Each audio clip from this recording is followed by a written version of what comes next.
अब चलते हैं दीपाली के पास। आयशर मोटर्स के नंबर्स कैसे रहेंगे ये समझ लेते हैं। Deepali, good afternoon. Eicher Motors से नंबर्स अच्छे एक्सपेक्टेड है, ना ही सिर्फ सीक्वेंशियल बेसिस पर भी बल्कि वाई बेसिस पर भी। और कंसोलिडेटेड परफॉर्मेंस देखेंगे तो 20-22% की on an average her parameter पर ग्रोथ दिखाई देगी। शुरुआत करते हैं कंसो बेसिस पर इनकम की, जहां पर 22% की ग्रोथ एक्सपेक्टेड है।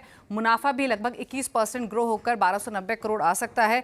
वहीं एबिटा में भी 15.5% की ग्रोथ एक्सपेक्टेड है। 1305 करोड़ का एबिटा कंपनी रिपोर्ट कर सकती है। और एबिटा मार्जिन देखेंगे तो ये स्लाइटली घट सकते हैं, 26.3% से घटकर 25% रहने की एक्सपेक्टेशंस हैं।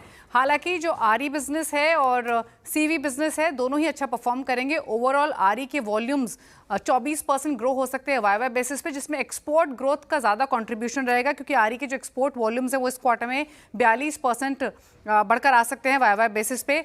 एवरेज सेलिंग प्राइस मार्जिनली ऊपर रह सकता है सीक्वेंशियल बेसिस पे। और जो पूरा बेनिफिट मिल रहा है इस बार के अर्निंग्स में, वो बेटर प्रोडक्ट मिक्स को लेकर मिल रहा है। जो नए लॉन्चेस इन्होंने किए उसका बेनिफिट मिला, प्राइस हाइक भी किया था। हालांकि मार्जिन्स पर इसका इम्पैक्ट इसलिए नहीं आ रहा है क्योंकि जो डोमेस्टिक सेल्स रही हैं उसका मिक्सचर उतना पॉजिटिव नहीं रहा था। मार्जिन्स जो स्लाइटली डिप हो रहे हैं वो इस वजह से हो रहे हैं क्योंकि कंपनी ने मार्केटिंग स्पेंड्स पर काफ़ी खर्चा किया है, इसीलिए जो ग्रोथ हम बाकी नंबर्स में देख रहे हैं वो मार्जिन्स पर आते हुए दिखाई नहीं दे रही है। वहीं अगर वॉल्वो कमर्शियल बिजनेस की बात करें तो वहां पर 14% की रेवेन्यूज में ग्रोथ आ सकती है। एबिटा और पैट में भी 40 से 82% तक की ग्रोथ एक्सपेक्टेड है। तो जो कमर्शियल व्हीकल बिजनेस है वो भी काफ़ी अच्छा परफॉर्म करते हुए दिखाई देगा।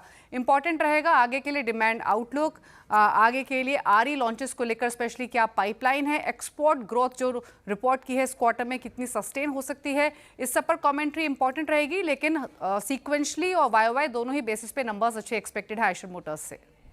आयशर मोटर्स से भी नंबर अच्छे एक्सपेक्टेड है। शुक्रिया दीपाली तमाम जानकारी के लिए। मिताली